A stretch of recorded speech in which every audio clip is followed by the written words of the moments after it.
On the continent of Khorvaire, a chance encounter brought 4 intrepid travelers together on the road to adventure. Though they began as strangers, they soon became known as the Hero Squad.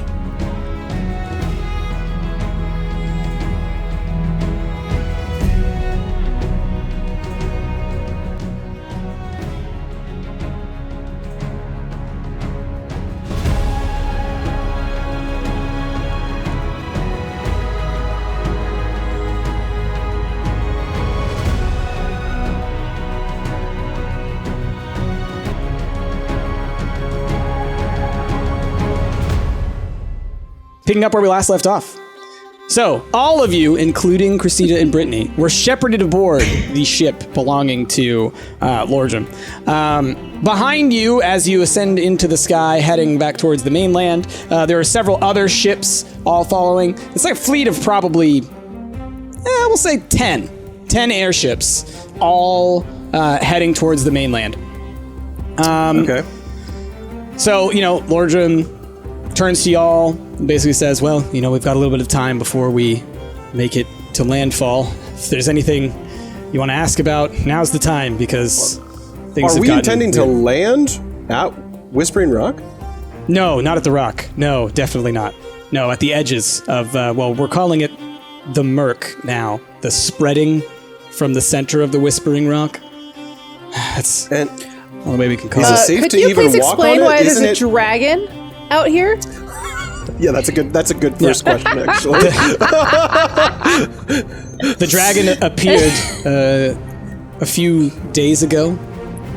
We think it's maybe been there for a while, but it was small and it's been growing, and now it's been flying. It's certainly a concern, but... It started out small. Like a baby? We assume it must have. We don't know. Most things start out small. It wasn't there. But you've seen it grow. We've only seen it for a few days, and now it's flying. We assume that maybe it's been there for a long time.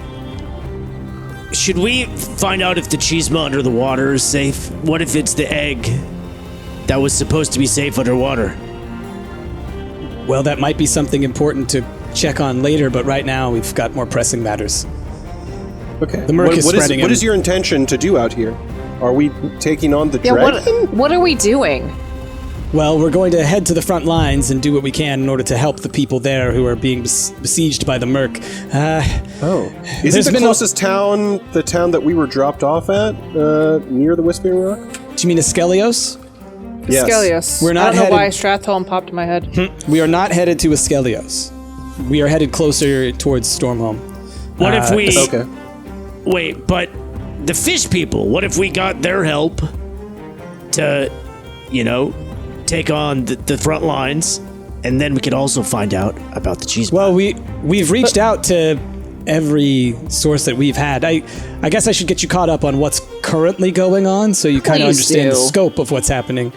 Every one of the dragon-marked houses has been called upon in order to deal with this problem.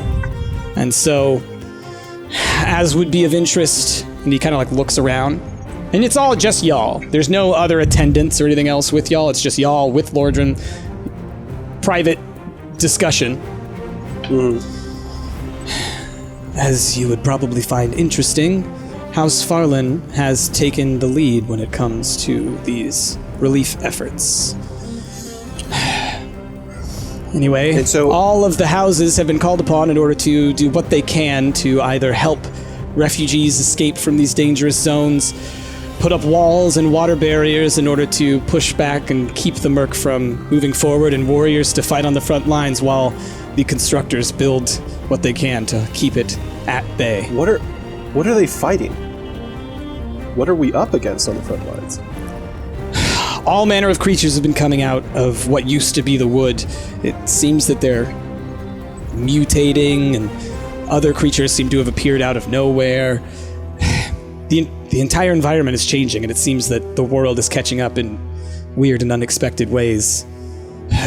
There could be sturges, there could be crocodiles, there could be shambling mounds, any number of creatures out there, and of course, the dragon that you saw. That's what gives us the most concern, because if a dragon has taken notice, especially a black dragon at that, well, The outlying areas are in trouble. Where does Fairhaven stand in all this? Are they aligning themselves with the oh my god, why am I spacing the name? Stormhome or who? House the bad guys. House Farlan, thank you. Is House Fairhaven aligning themselves with House Farlan? The Queen actively requested that House Farlan led up relief efforts.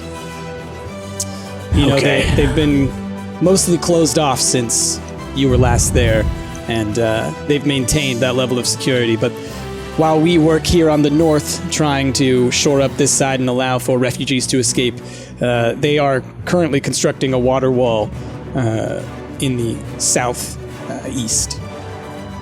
Have any of the troops or any of the people that are helping encountered that dragon? Is it something that it's possible to like divert or like defend from, or has it? The dragon is yet to attack, as far as we know. It seems to simply be watching, maybe waiting.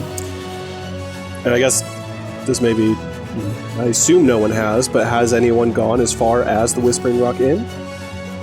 No, we've sent a few expeditions, but no one has returned. So what is it? Where do we fit in this plan? Yeah. Well, right now, you're going to help me as we land so that we can get these supplies to the people who need them. And it's possible you may have to help defend as we get people out of the region that we're heading into. The murk appears to have rapidly spread over the past couple of days, and there's a town that, well, it's in imminent danger. Okay.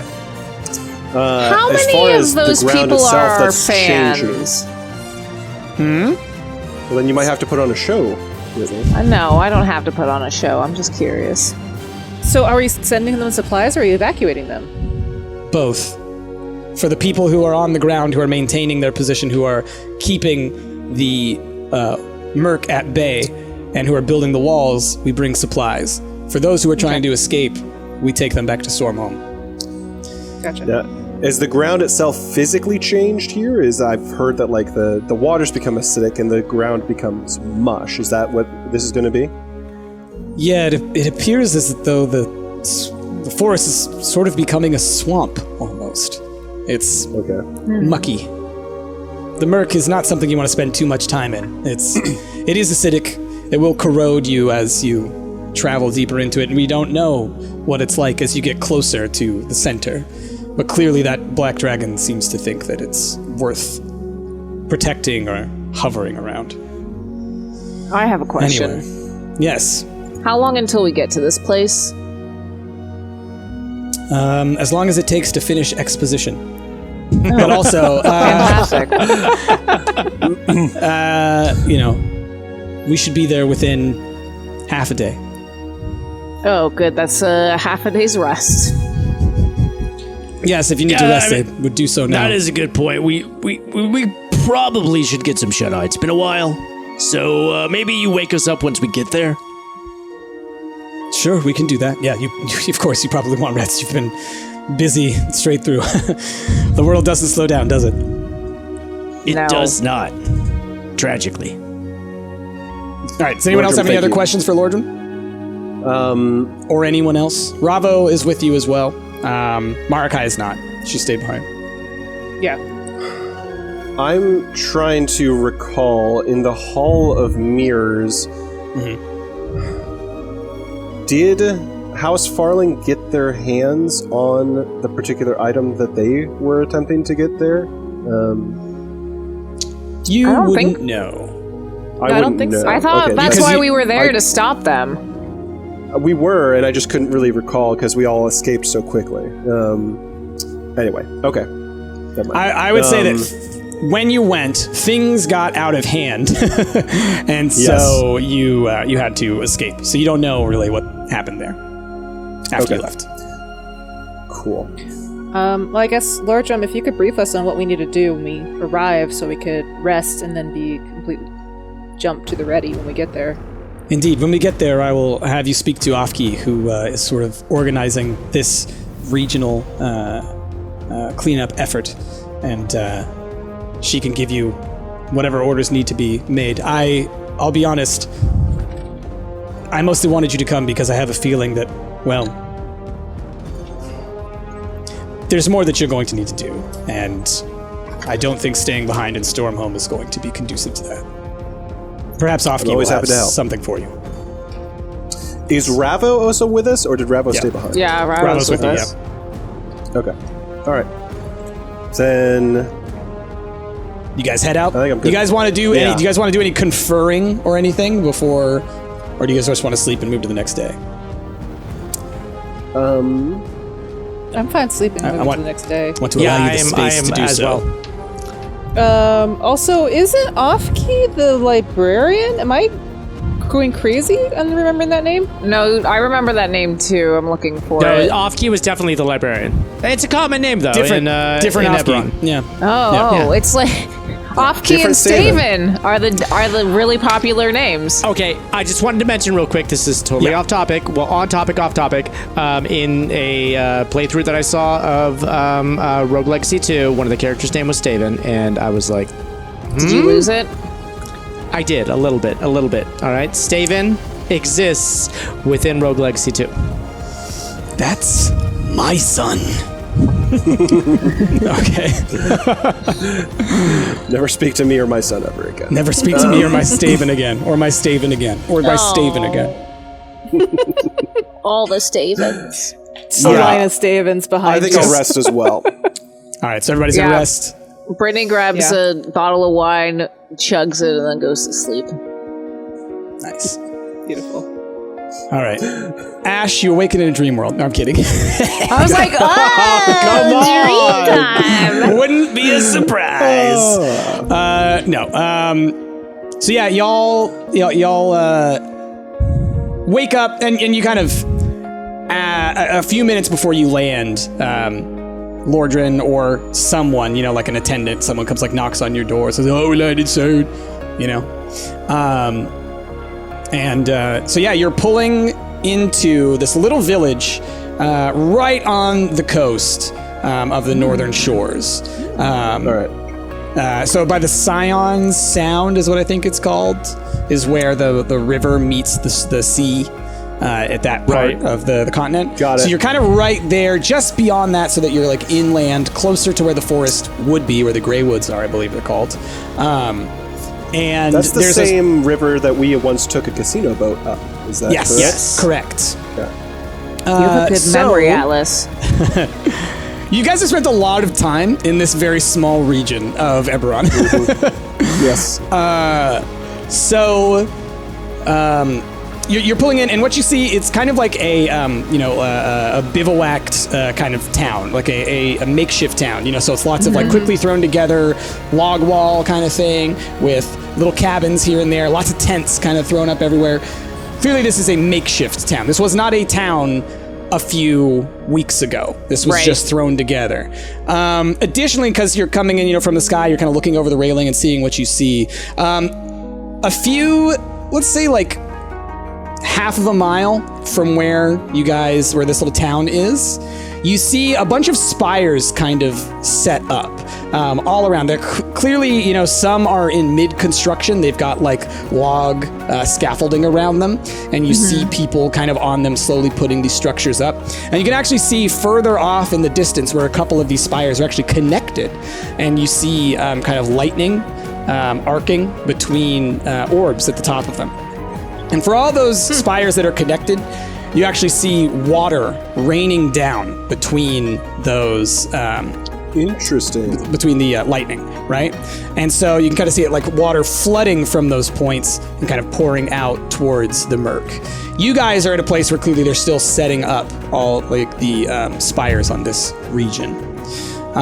You see tons of other airships that are landing all along the coast. If you looked all the way down, you're seeing it's there's one of these little makeshift towns every mile for the next 30. So, more than just our 10 ships that were with us. Yes. Okay. I mean, you're seeing fleets going back and forth. This is so you said, a very big effort. Yes. And the ally, let's call them the allies. The allies are setting up these spires? Yes. Like Okay, so here, I'll just exposition dump real quick because this is the kind of stuff that Lordrum would have let y'all know. So all the different houses are working together in order to try and deal with this. House Farlan has been organizing this from the beginning. They kind of had a plan almost ready to go. Convenient. So House Lyrander, which is the Stormhome house, and House Caneth are the ones who are in charge of building these spires. House Lyrander is the Stormhome house. They're the ones who do the weather magic that keeps Stormhome protected from, in that eye of the storm that protects Stormhome. Right. So this is kind of their forte, is manipulating the weather. So that's what we're seeing with these spires? Yes. They're the ones that made that? Okay. So it looks, the structure to it looks a lot like what you are familiar with in Stormhome, specifically the spire in the center of Stormhome where the magic emanates from. They're much smaller versions of it, clearly kind of like thrown together. Like I said, there's still scaffolding on the side of a lot of them. It's kind of slapdash. But there are several that actually look completed. Like, I mean, this is a well-oiled machine, these things going up. And what are they sort of constructed of? It looks like a sort of concrete, and you would know that this is a sort of like a magical kind of quick trick. Is this kind of concrete to like throw up a structure real fast if a mage is skilled enough? Basically concrete, clay, and or not clay, but cement. Okay. Okay. So Lordrum has told us all this. So yes. Lordrum, where would you like us to position ourselves? Well, so you're asking that, and so as you're landing, a bunch of kind of plank stairs are hooked over the side, so you can walk down them and everything. You walk down with Lordrum. He points a couple of people in that direction. Food supplies over that way, medical supplies over there, building supplies over there, and as he's doing this, you're just seeing people going in every direction from each of the ships, and you see people barking orders along to others. As soon as you guys landed, Ravo on the back of Benji flies off, and you see him kind of heading over to a farther point in this town. But he's still within the area. So Lordrum says, "Follow me for now, and then we'll see where you can be most utilized." And he leads you towards this big tent at the center. And as you head in, you see a lot of people who are injured or sick in this. Clearly this is the medical tent. A lot of people with burns, and some are really bad. You see, and chemical burns. Obviously, this is the work of the acid. Additionally, a lot of people who look like they haven't eaten in a while. Lots of very painful-looking imagery. Towards the back of this tent, in a little, and there's a desk area where you see a woman kind of mixing together all sorts of little potions and whatnot. And she is dressed in like all white. I mean, it's like different colors of white, but it's all like off-white, eggshell, etc. Right? All white, big long robes. She's a tall elf with a shaved head. Think Tilda Swinton, and that's basically who you're seeing down there. And she's mixing all this stuff together and sort of like looks over. "Oh, Lordrum! I see you've made it. Good to see you. Hold on a moment."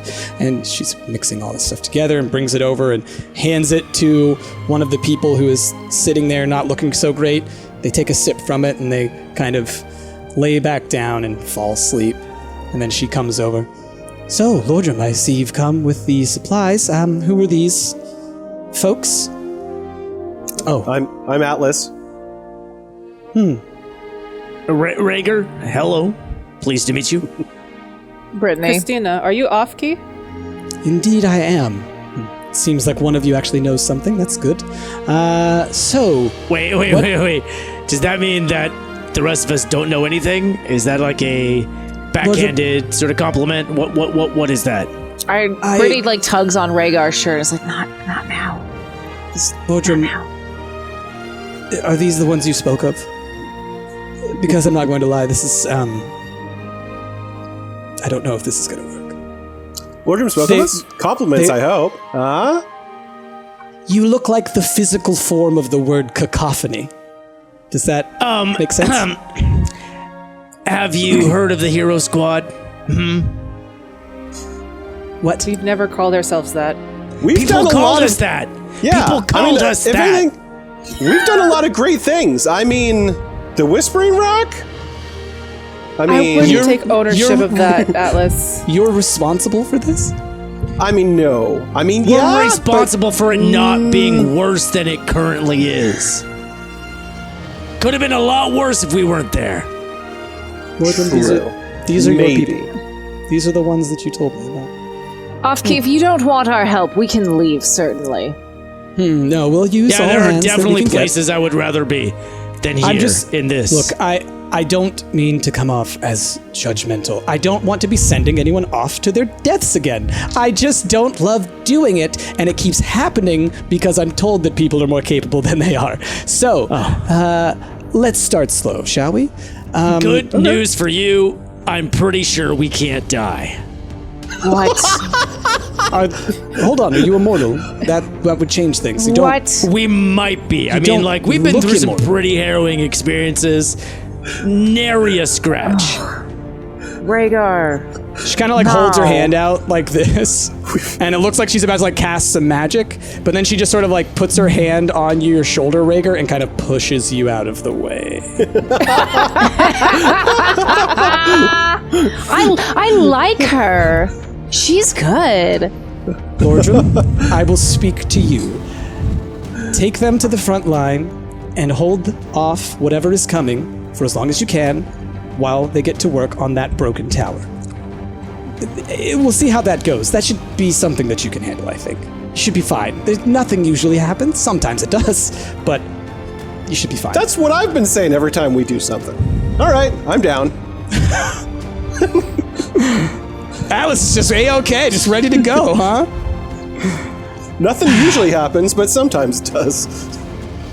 Right, well, That's- run along now. I'm busy. As you can see, people dying, pain, suffering. But sure, go ahead, ask me questions. No, we'll She leave. turns We'll around and leave. walks I away grab- before giving you the opportunity. Yeah. I grab Atlas in my arm. I'm like, let's go.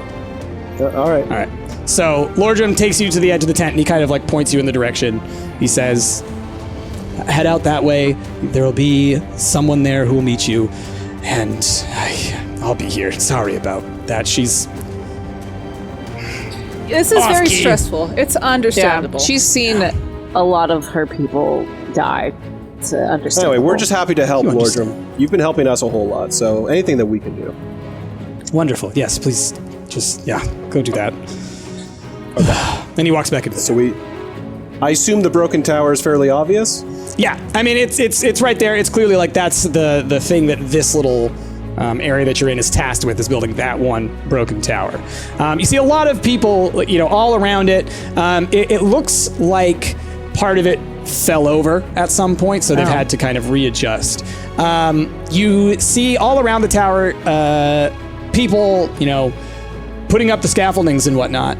But you also see mages down below doing all kinds of incantations and whatnot, and you see slowly creeping up around the scaffolding some of that cement type stuff that makes the structure of it.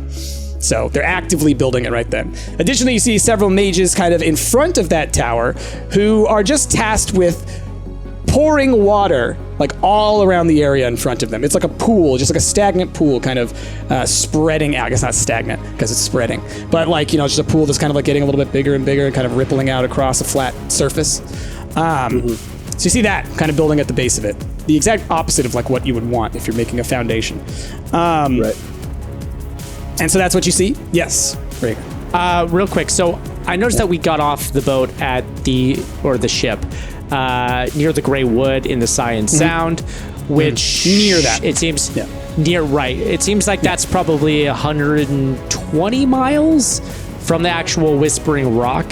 So I would imagine the dragon is sort of circling the Whispering Rock. How wide is the range of this dragon? Is it like flying all the way to the Grey Wood?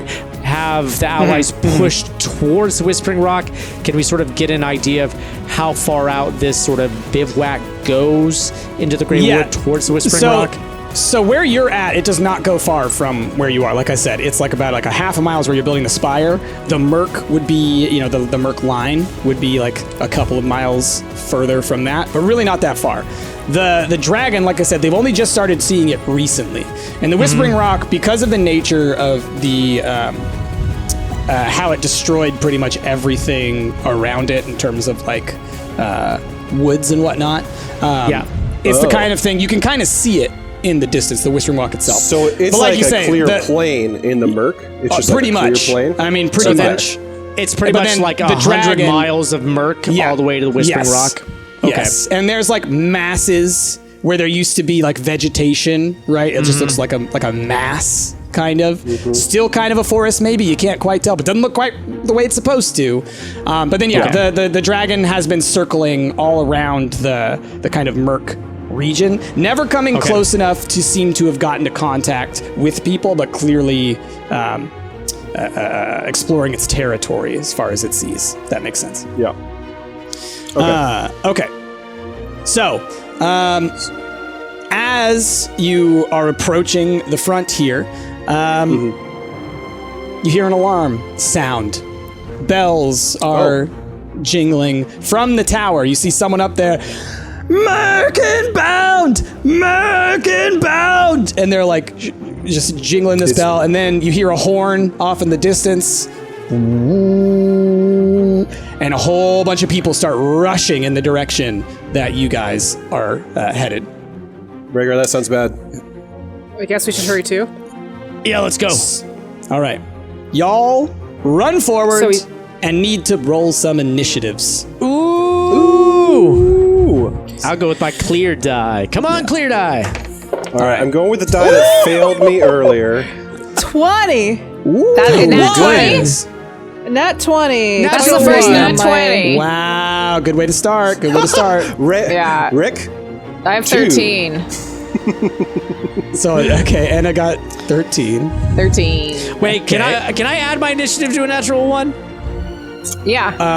Yes, That's right. I have initiative to add. God, it's been so long. 6. Oh my God. Okay. My initiative is -1. I have a 1 as well, Rick. Okay. Now you are the 1 because I am a 6. Thank you. Okay. So, let's say we're going to call this over here where y'all are. Go ahead and put yourselves somewhere around there within like that like 4x4.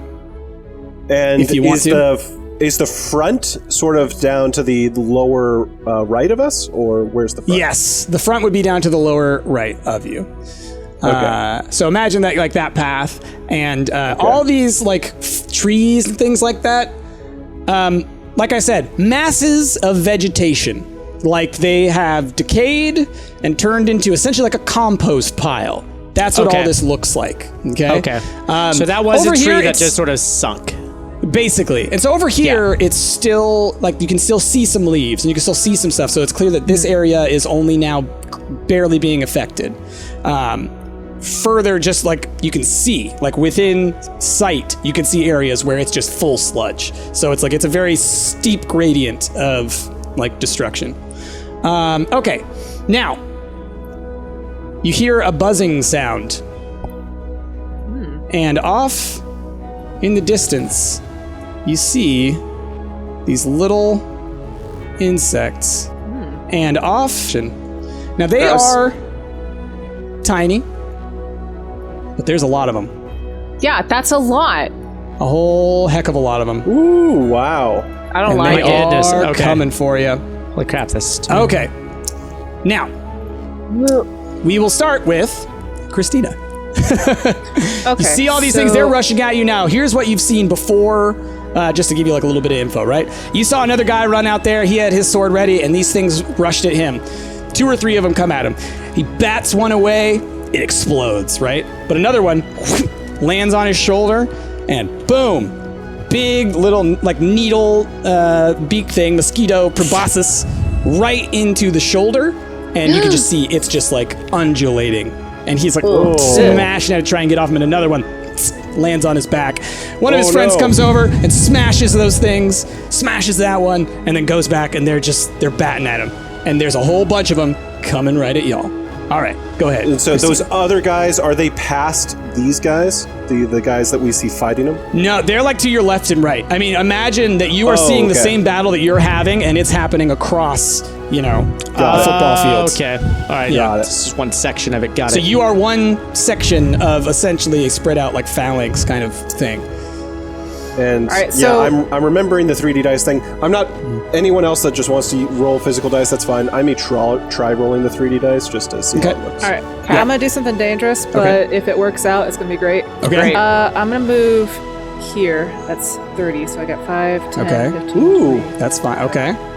Yeah, and I'm gonna cast Thunderwave. Ooh, Thunderwave. Okay. Okay. And what So does I wanted that to do? get away from you guys because it basically creates a wave of thunderous force that's 15-foot cube from me.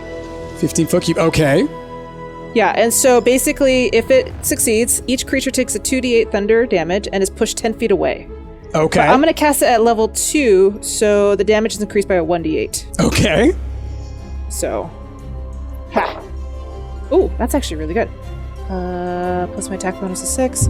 That is 21. 21.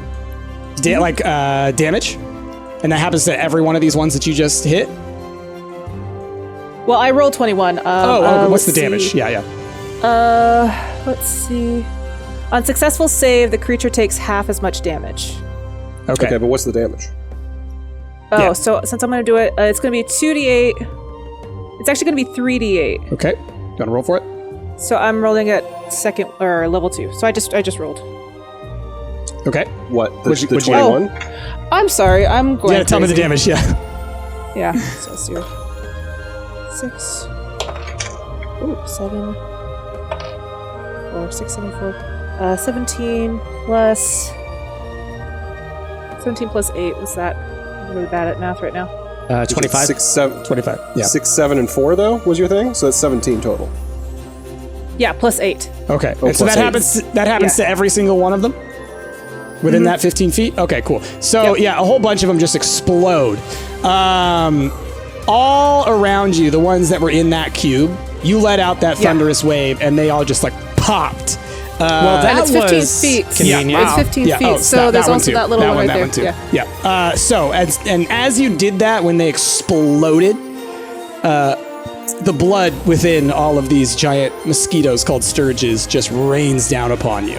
Oh. So, Ew. so It's like Dragon Age. Christina's sitting there. She just and then exploded all these things, and it just carry, all right. Christina I cry a little is bit the on the new inside. Atlas. Yeah. I cry a little bit on the inside. Next. I turn to Brittany and I'm like, Brittany. I'll clean you up Christina, later, Christina.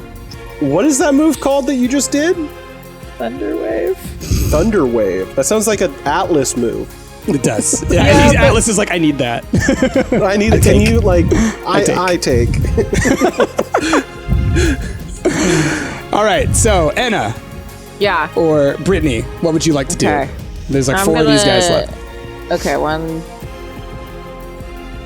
5, 10, 15, 20, 25. Yeah, they're so far away now. 30. So damn far away. I am going to cast Bane at level 2 for the 4 remaining Sturges. So they have to make a charisma saving throw. Okay. And then whenever Go ahead.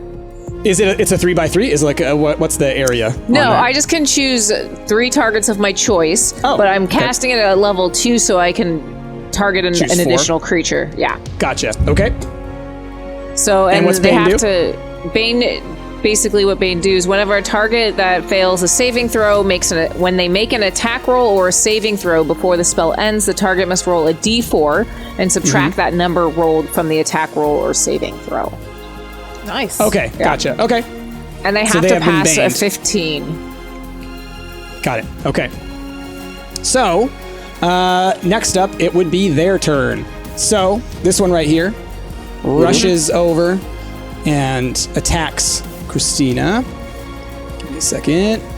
So, you said I have to subtract a d4 from this attack roll. If you succeed. If it succeeds, yeah. I know that did not succeed. Your AC is higher than 14, correct? What's your AC, Jazz? Shoot. It's 14. It is equal to 14. Well, it would not happen. It would not happen because then I would subtract the d4 and that would make it less than. So you're good. Does the d4 subtract the attack roll? Yeah, you or roll does From it the D4. attack roll, not from the damage. Yeah. Bane is the got it. opposite of bless. So instead Right. of instead of buffing bardic us, inspiration. Yeah. yeah, It's like it basically makes every them trying to attack you have become their bane. So like you're their weakness now, I guess. So it's harder to hit you. All right, this one, same deal. Heading over to attack Christina. That one's not going to hit. Same deal here. Here's the d4. Not going to hit.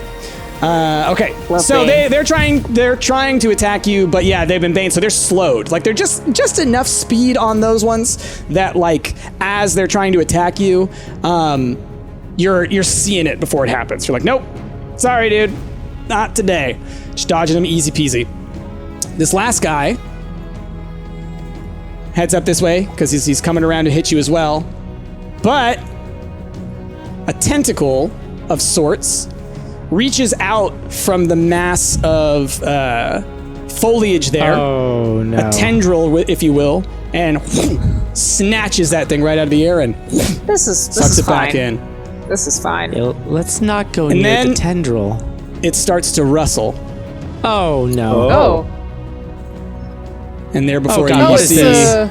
What is a that? shambling mound Oh has appeared God! before you. No. Turns out the I dangers can't here tell if it's far, far a- worse. Tree or a weird frog? A tree or a weird frog. It's a shambling a tree, mound. That's by design, It's a tree frog. Jasmine. That's by I'll design. show you the big size. Here, hold on. We'll do this. And then we'll go. Wah, wah, wah. Oh. Wait, is that a person trapped in it? Yeah, Oh, yeah. there's a That's a person hobbit. in there. You can see It's the a face hobbit in there. You can see him. Oh, you can God. see him. Samwise Gamgees, no. Who will get So- Frodo to Mount Doom now? So now you see Someone that call thing Tom there. Bombadil. He's All not right. gonna help. He's too busy getting high as a kite. Tom Bombadillo will save you from the willow or whatever. All right. I'm looking up images now. Ew. Yeah, I know, right? Rager. Your Yes. Okay. I'm going to go 5, 10, 15, 20. Okay, so I can go. I'm going to go here.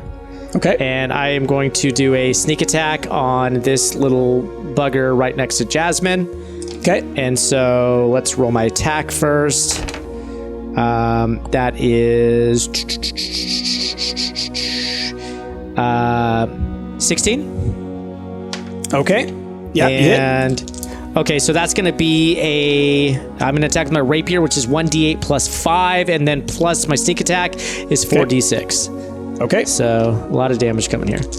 So it's going to be 6, 8, 9, 10, 11, 12, 13, 18.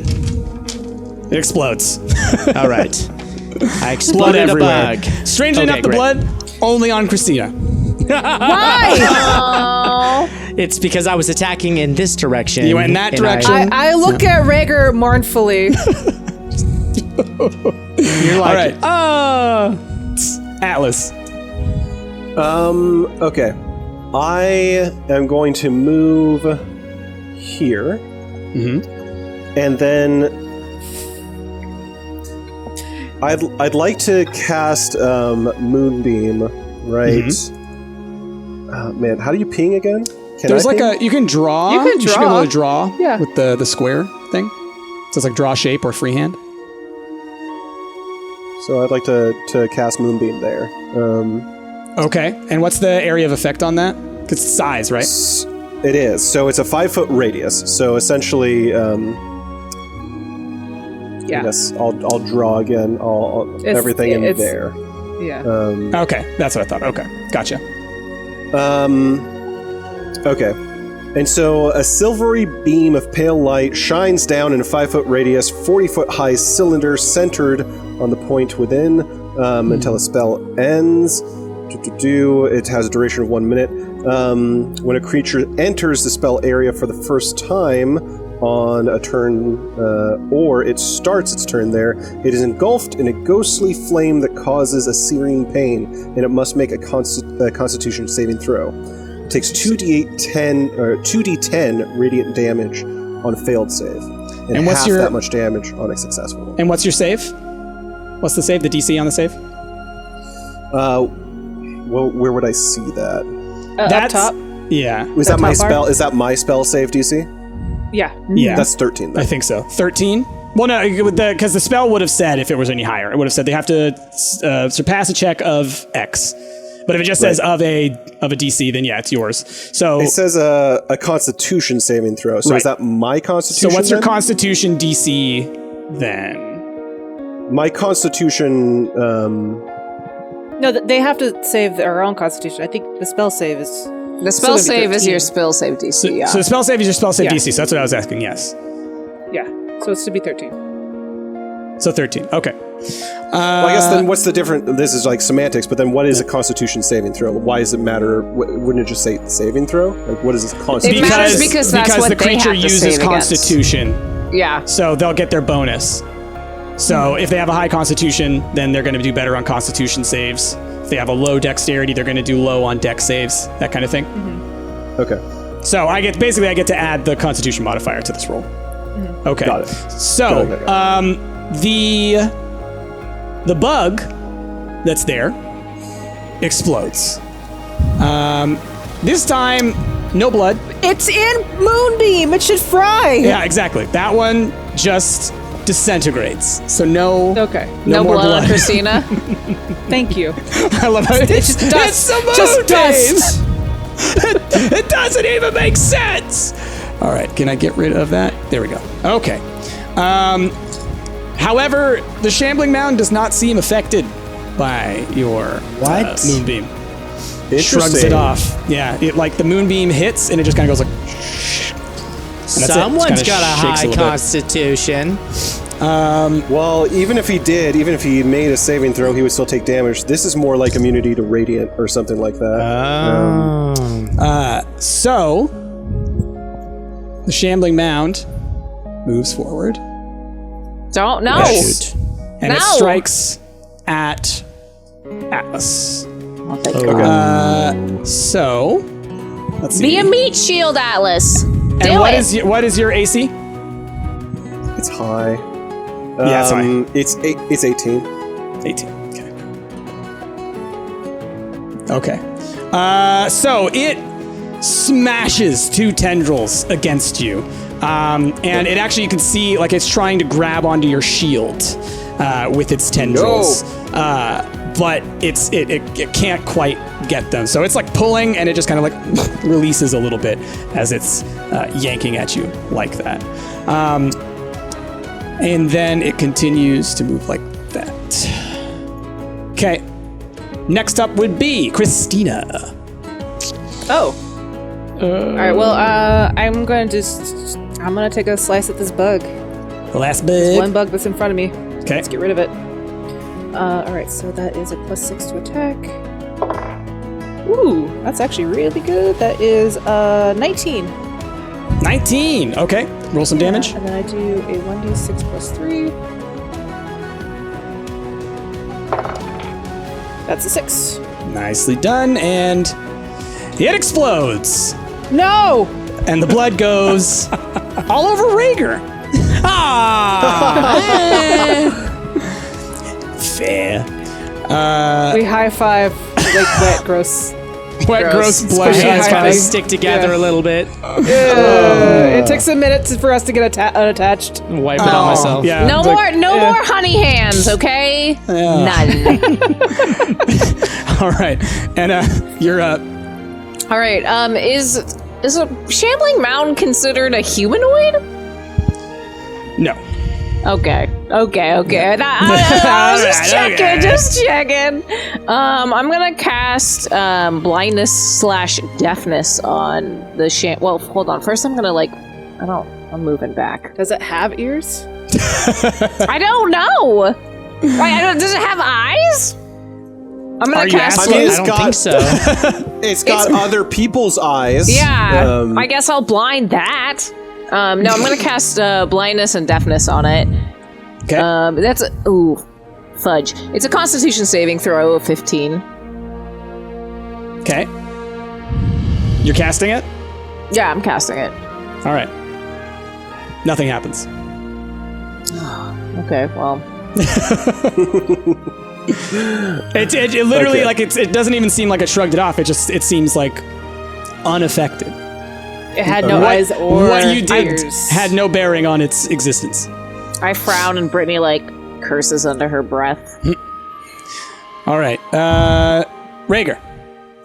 Okay, so I will so I'm trying to figure out does it take up all 4 of those spaces? Yes, it is a large-sized creature. Yes. Okay, just wanted to make sure. Then in that case, I So- can move. So technically, Here. I'm within range. No, that'll hurt you, Rick. That will That's hurt you. Moonbeam. That's Moonbeam. Oh, you're right. Sorry. Don't go in the moonbeam. That is fine. I can move here, and that is still flanking Yes. because Atlas is still next to it. So Yeah, I will yes. go ahead. I was going to ask, that tree above us, it's like a melted pile. Are we allowed to stand on top of it? You can go. You can go not in. Okay, here's what I'm gonna use Rhaegar to show you. You cannot go here, Okay. but you can go on any of the squares around that. Okay, like that's just like can't the go in the trunk, right? Yeah. Got it. Okay. Okay, so I'm gonna go ahead and do another sneak attack. Okay. So that's gonna be my 46 plus my rapier attack, Okay. which is gonna be 6, 12, 23. 23. But That's did the you do attack an roll? attack roll? Oh, I'm so sorry. I did not do Okay, an I was gonna attack say, is that your attack roll? Because yeah, that's pretty good. roll. My attack roll is 17. Does that hit? It hits. Okay, good. So, All right. 23. You can keep the damage. You rolled 23 Yes.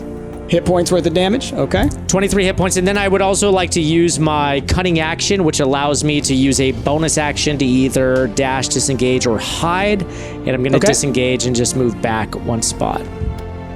Okay. So you move back 1 spot. Okay. And you did 23 damage. Got it. Okay. Next up would be Atlas. So you said it's a 2x2. So am I technically within range then? Even though there's not like anything in that square? Yeah. Just Okay. imagine that it takes up that hole. Yeah. Okay. Got it. Then yeah, I'm going to Okay, I'm going to first, as a bonus action, cast Thundering Smite. Okay. What type showing of me damage? What type of damage is Thundering Smite? Is it lightning? It says Or is it thunder sonic? damage. So it's okay. I need to look that up because it might be different. Because I think that it might be sonic damage. Thunder damage versus lightning damage 5e. That is the thing that comes up. Okay. A concussive burst of sound, such as the effect of a thunder wave spell, deals thunder damage. Sound is thunder. Electricity is lightning. Now we all know. Okay. Keep going. It's very important for this fight. I'm just so. Yeah. But first, I need to do like essentially a regular attack roll. Okay. And my Right, 'cause you have to warhammer, succeed on that. which I'm using one-handed. Is that right? Is how I want to use it? Yes, one-handed. Okay. So attack roll. 17 plus 7. Okay. Yeah, you hit. You hit. Plus 7. Jeez Louise, this guy. Yeah. Listen, I have a very listen, high Atlas. bonus. Overachieving Look, over Atlas there. is our himbo right now. Yeah. He's just out here destroying Go, Himbo, things. go! So I'm going to. Okay, just to speed things up as well. I'm going to, with my first attack, do Thunderous Smite with all of my bonuses. And then I also have extra attack, which is going to be, if I remember right, just a regular attack, not with Thundering Smite. Yes. So I'm Just going an to extra roll. attack. I'm going to roll shit, just I for the actually extra attack, have an which is extra also attack, a too. 17 plus 7. Okay. Yep.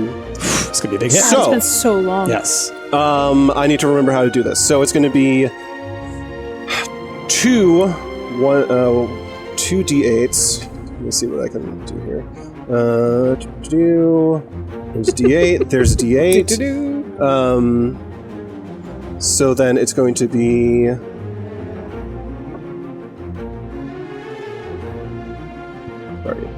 Okay, 6 plus 7. 13. Plus 8. Okay. Plus 4. 25, I think. And then the Thunderous Smite is 2d6.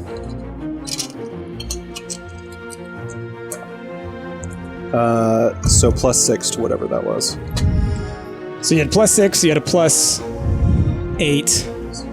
It's a lot of damage. So I had a plus 6, a plus 4, a plus 4, 8. And a plus 8. All right, got it. And then so that's 6 plus 7. Okay. So we're going to go... There we go. All right. 31. Yeah, that definitely hurt it. I mean, you kind of smash it and it lets out, this big sonic thing. And you actually see like a bunch of like the... kind of like the Go ahead.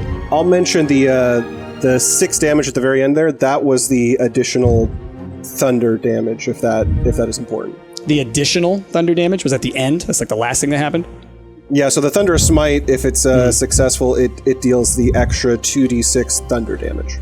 Okay, so we'll call it like this. So yeah, you smashed it good, and like a big chunk of it kind of like extended out, like it reacted, it's like you hit somebody, it kind of goes like kind of thing, and then the sonic boom launched part of it like like a home run, like just like a big chunk of it just got like lobbed off and like launched off into the distance, but it seems to kind of like morph and reform that part of it that was lost, but kind of shambles a little bit. All right. So,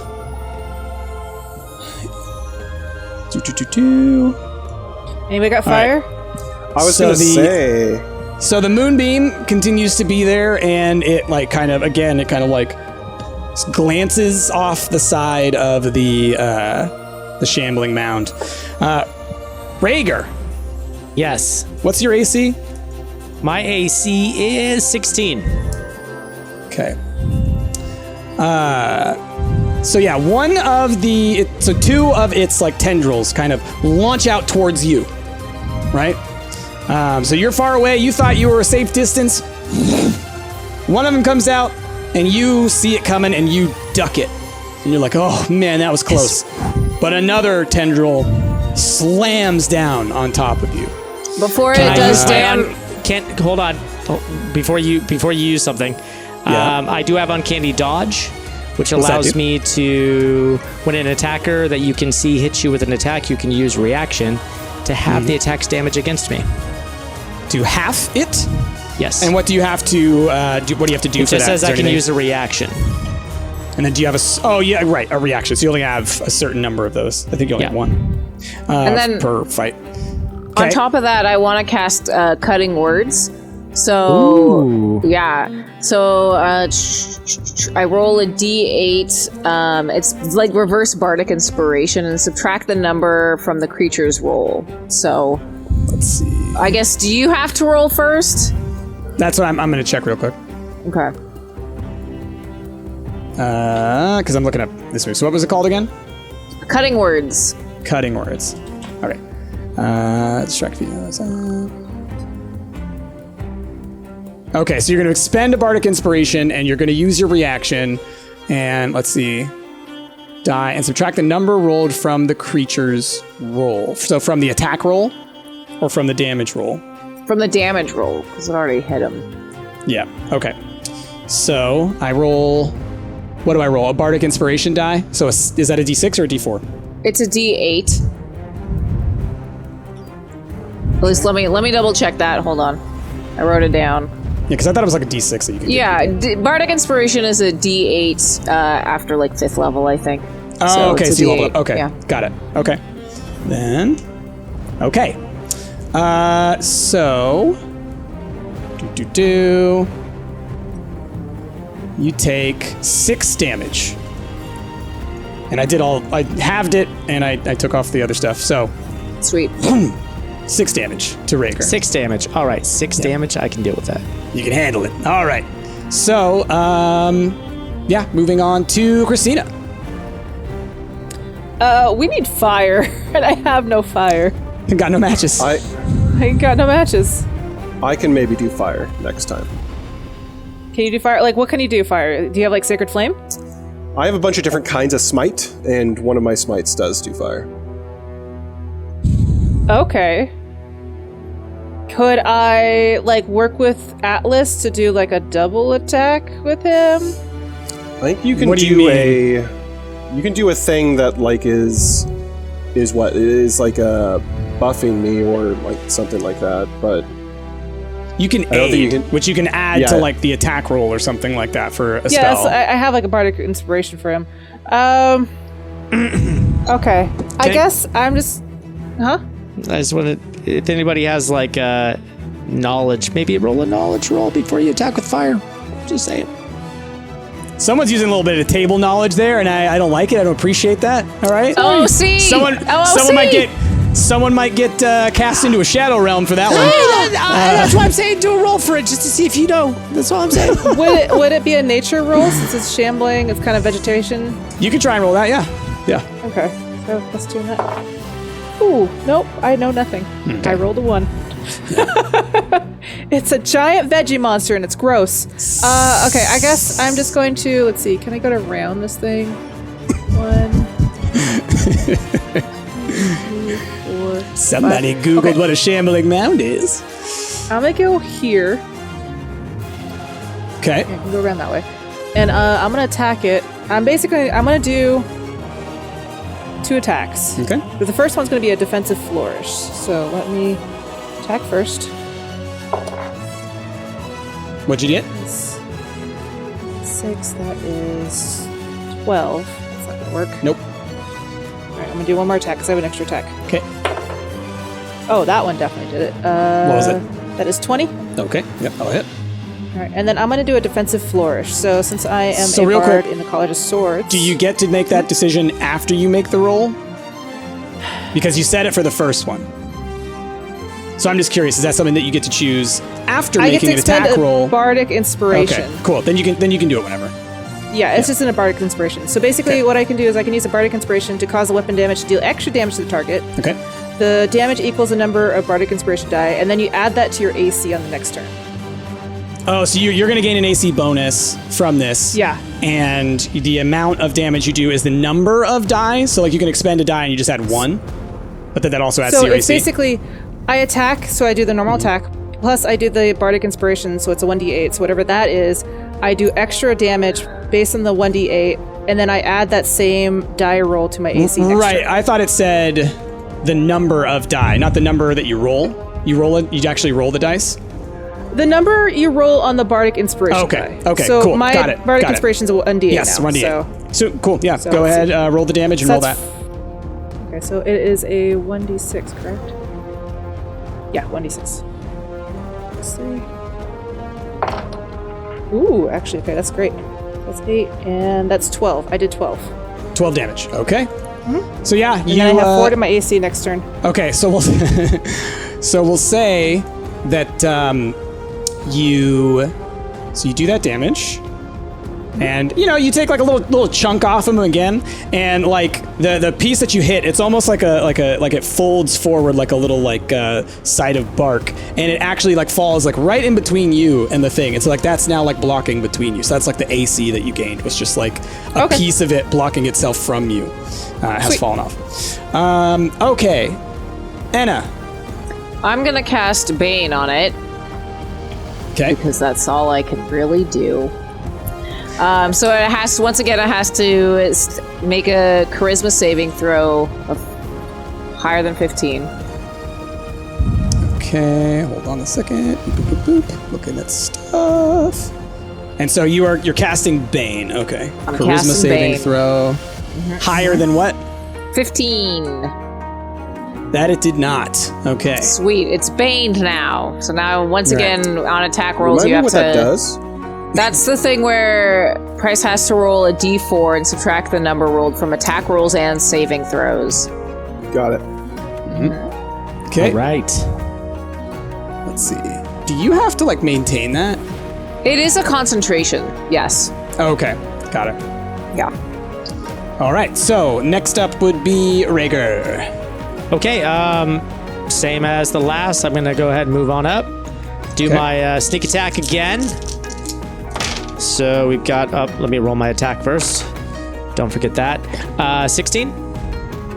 That'll hit. Yep. Okay, great.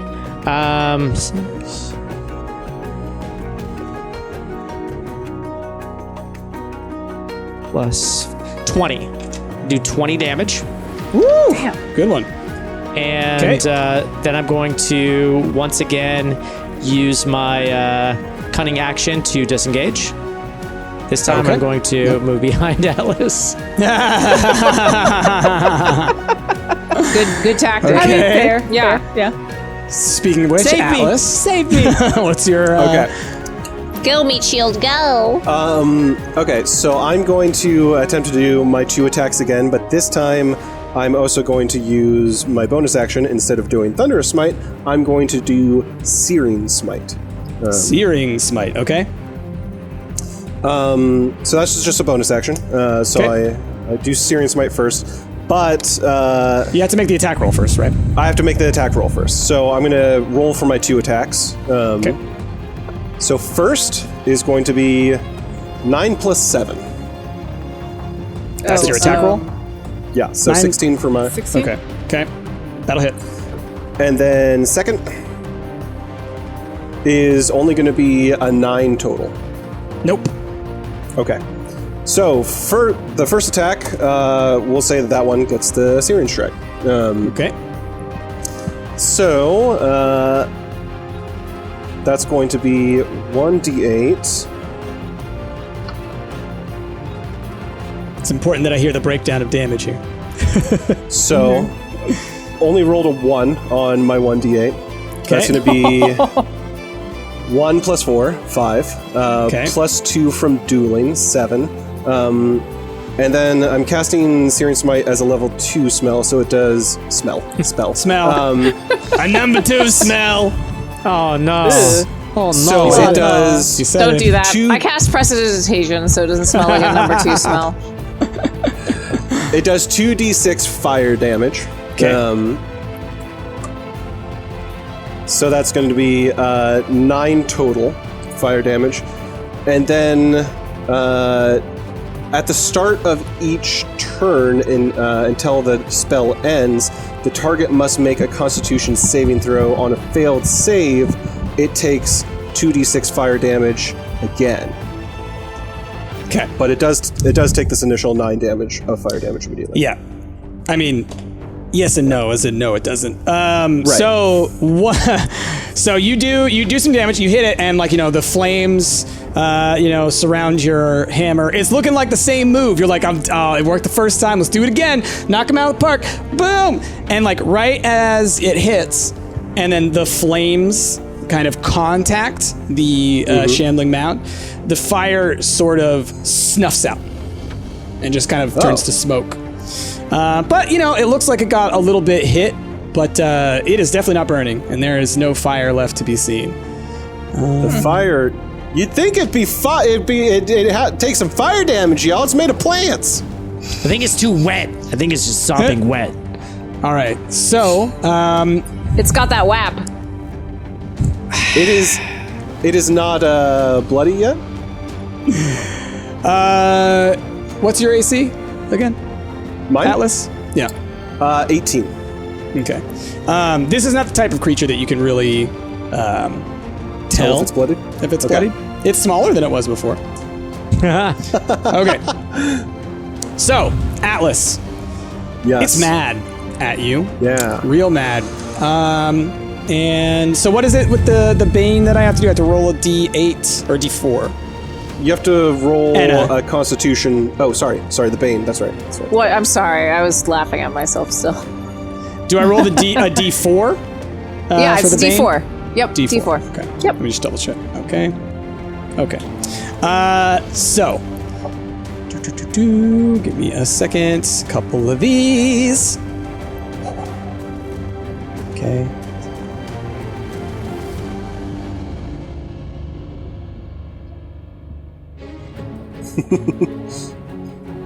How much HP do you have? Me? Yeah. Because we rested, I'm back up to full, so I'm at 76. Ah, good. We're fine. Okay, I'm gonna need you. I want you to make a Constitution throw. Right now, just roll a Constitution roll. Come on, Ash. Constitution roll. So that's just a D20 plus my Constitution, right? Yes. That is a natural 20 plus 4. Oh. A natural 20. Oh, wait, no. Okay. Yeah, it is a natural 20. And then plus... What is my Constitution modifier? It's Constitution. Good. Yeah. It just Where it's is the, it? the it's It's just On the Okay. side of your Okay. page. yeah. There we go. Okay. So,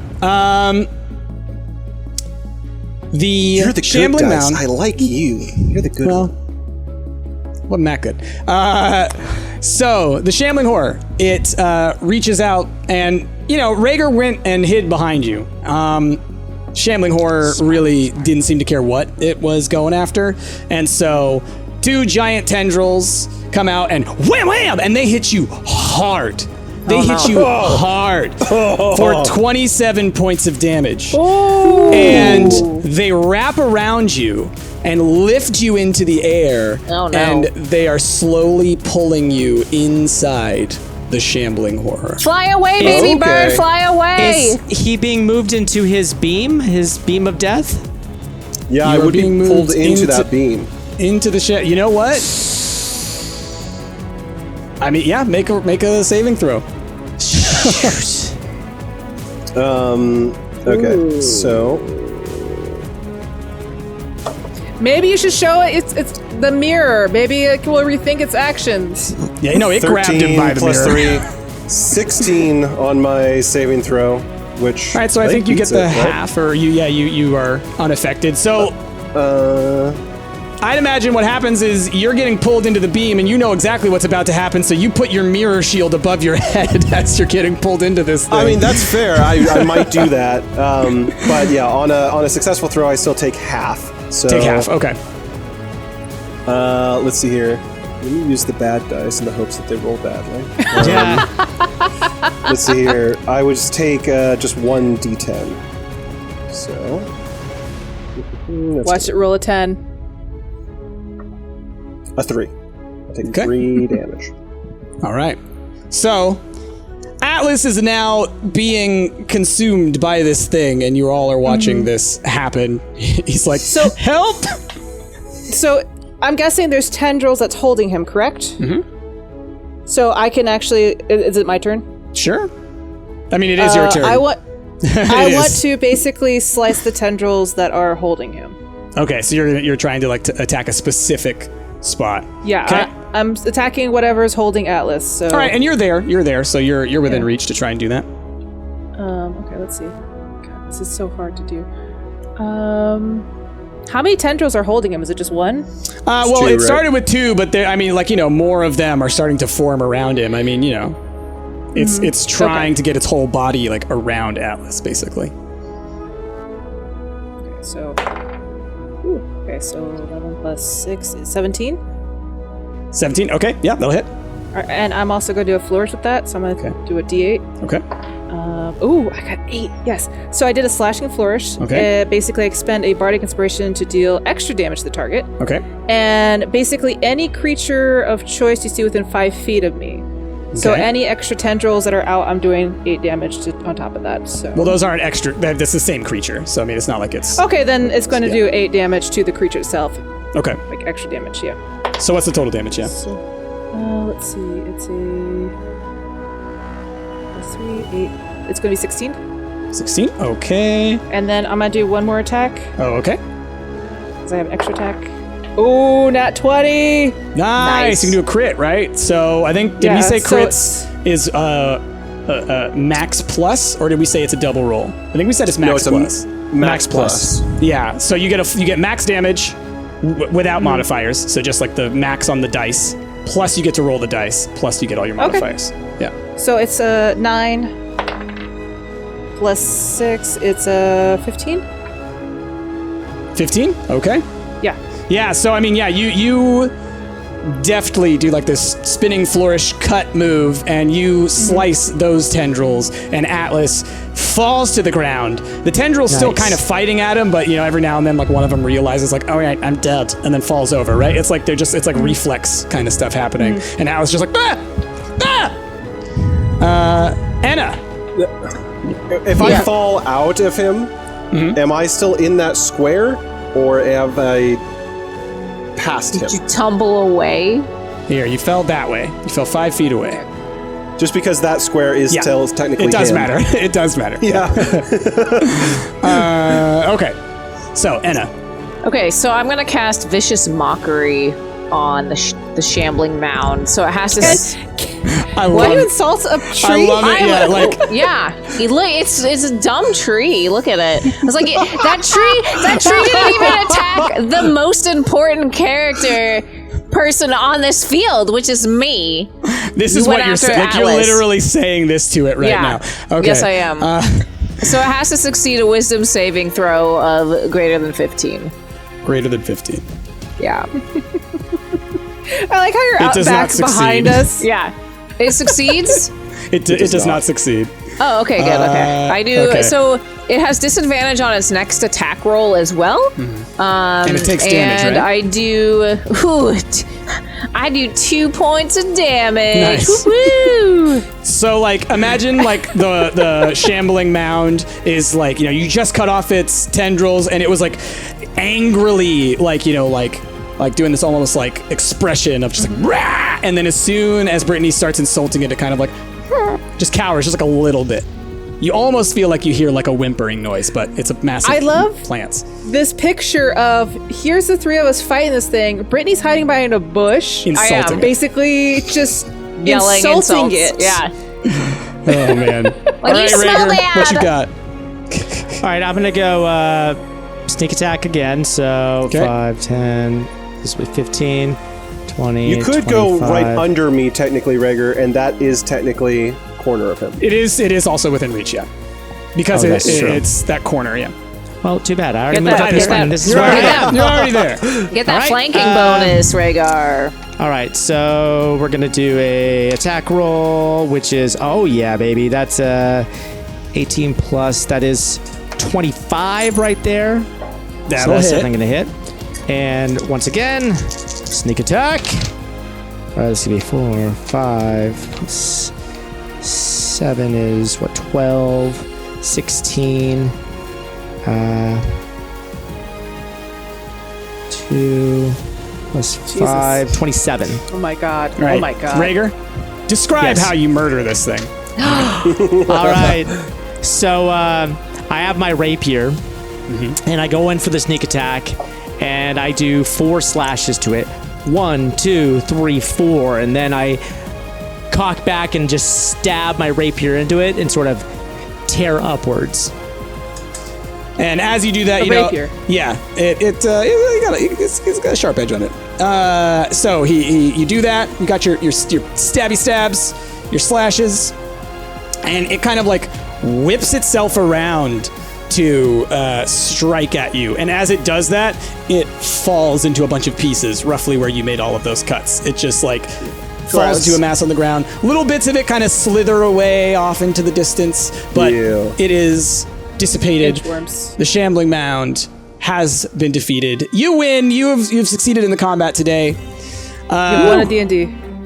And as you see that, off in the distance, you notice multiple shambling mounds all starting Oh, to good. rustle, and you I realize don't like that. all those bushes and all of those little mucky clumps of stuff that you've seen, it's all moving and it's creeping towards you. Oh, And God. As that is happening, you then hear, "Get out of the way!" And behind you, from up on the tower, a whole torrent of water starts flooding down, rushing right past you guys. Yep, you got out of the way of that little riverbed there. And it's just flooding across and pushing all of these shambling mounds away. You see them kind of getting lifted up and tumbled back. And Nice. everything just sort of washed away.